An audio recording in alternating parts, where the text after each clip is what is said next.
கிறிஸ்துவுக்குள் பிரியமானவர்களே, ஆண்டவர் ரட்சகருமாகிய இயேசு கிறிஸ்துவின் நாமத்தினாலே உங்கள் எல்லாருக்கும் என்னுடைய அன்பின் வாழ்த்துதல்கள்.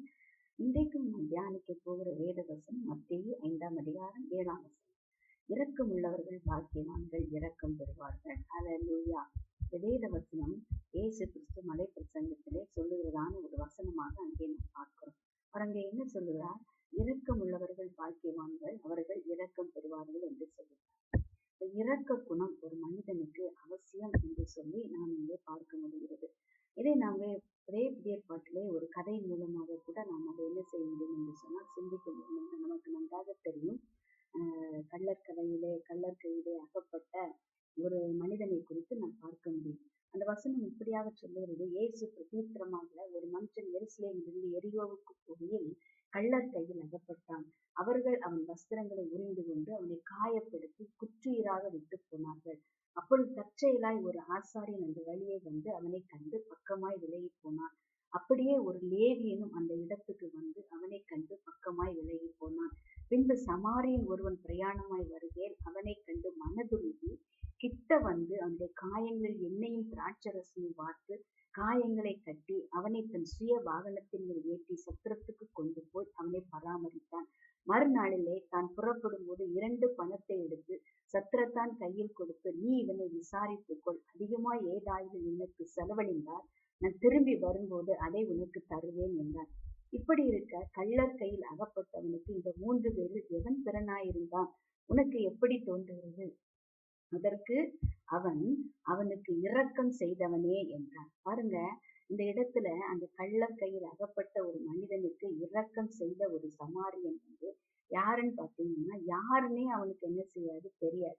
இன்னைக்கு நம்ம இவனுக்கு இரக்கம் செய்தா இவன்கிட்ட இருந்து அடுத்த முறை தனக்கு இரக்கம் கிடைக்குமா அப்படின்னு சொல்லி அவன் அந்த இடத்துல எதிர்பார்க்கல. அந்த இரக்கம் அவனுக்கு திரும்ப கிடைக்கவும் செய்யாது இல்லையா? இவனும் வழிபோக்கன், அவனும் வழிபோக்கன்.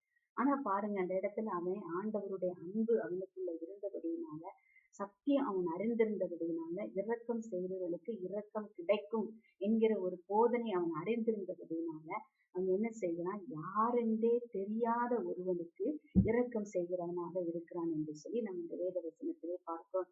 இதைத்தான் ஆண்டவராகிய இயேசு கிறிஸ்து ஒரு வசனத்தின் மூலமாக இப்படியாக நமக்கு சொல்லுகிறார்: நான் உங்களுக்கு சொல்லுகிறேன், உங்கள் சத்துருக்களை சிநேகியுங்கள், உங்கள் சபிக்கிறவர்களை ஆசீர்வதியுங்கள், உங்களை பகைக்கிறவர்களுக்கு நன்மை செய்யுங்கள், உங்களை நிந்திக்கிறவர்களுக்காகவும் உங்களை துன்பப்படுத்துவதற்காகவும் ஜெபம் பண்ணுங்கள்.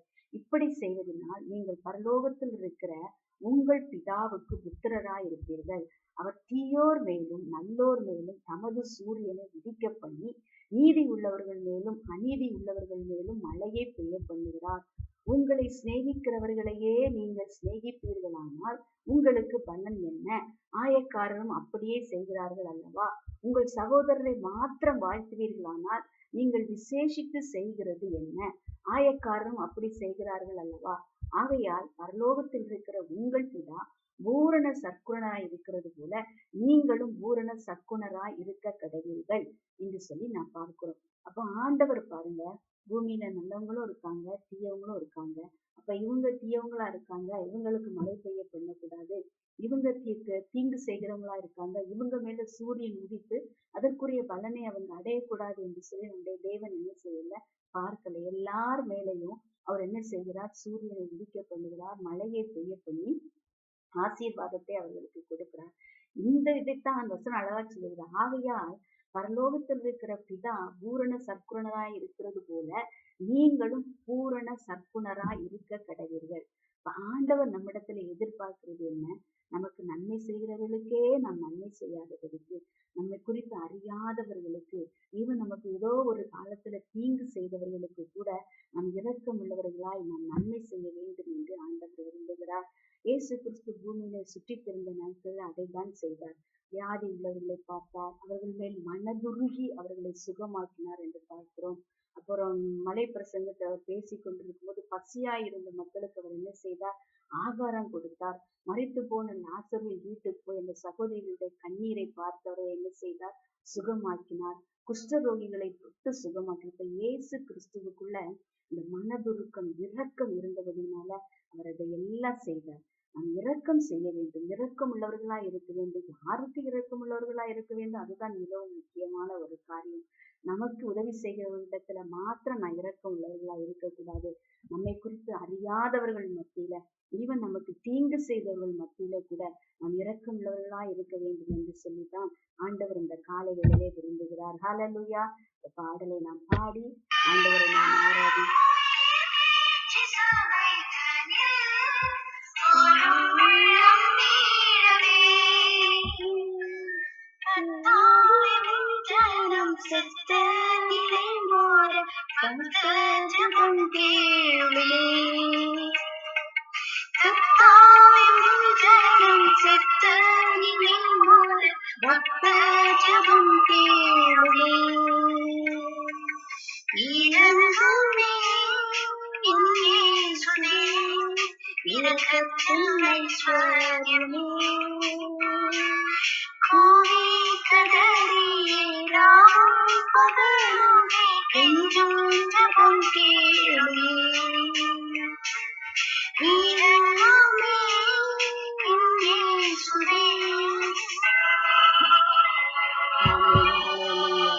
இறங்குமே என் இயேசுவே, இரக்கத்தில் ஐஸ்வர்யம் உள்ளவர் அவர். அவரை போல நாமும் இரக்கத்தில் ஐஸ்வர்யம் உள்ளவர்களாய் மாறுவோம். ஜெபிப்போமா?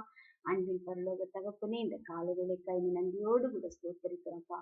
எங்களையும் இரக்கம் உள்ளவர்களாய் மாற்றும் ஆண்டவரே. எங்களுக்கு நன்மை செய்கிறவர்களுக்கு மாத்திரம் நாங்கள் இறங்குறவர்களாய் இருக்காதபடிக்கு, எங்களுக்கு தெரிந்தவர்களுக்கு மாத்திரம் நாங்கள் இரக்கம் உள்ளவர்களாய் இருக்காதபடிக்கு, நீர் எப்படி இந்த பூமியிலே சுற்றித் திரிந்த நாட்களிலே உம்மை குறித்து அறியாத, உம்மை தேடாத, உம்மிடத்தில் அன்பு பாராட்டாத, ஈவன் உமக்கு தீங்கு செய்த ஜனங்களுக்கு நீ இரக்கமுள்ளவராயிருந்து இரக்கம் செய்கிறோம். அப்படிப்பட்ட ஒரு மனதுருக்கத்தை, இரக்கத்தின் குணத்தை எங்களுக்கு இந்த நாளிலே தந்து எங்களை ஆசீர்வதியும். இந்த பரிசுத்த கரத்தில் எங்களை தாழ்த்தி ஒப்புக் கொடுக்கிறோம். இயேசுவின் நாமத்தில் ஜெபிக்கிறேன் நல்ல பிதாவே.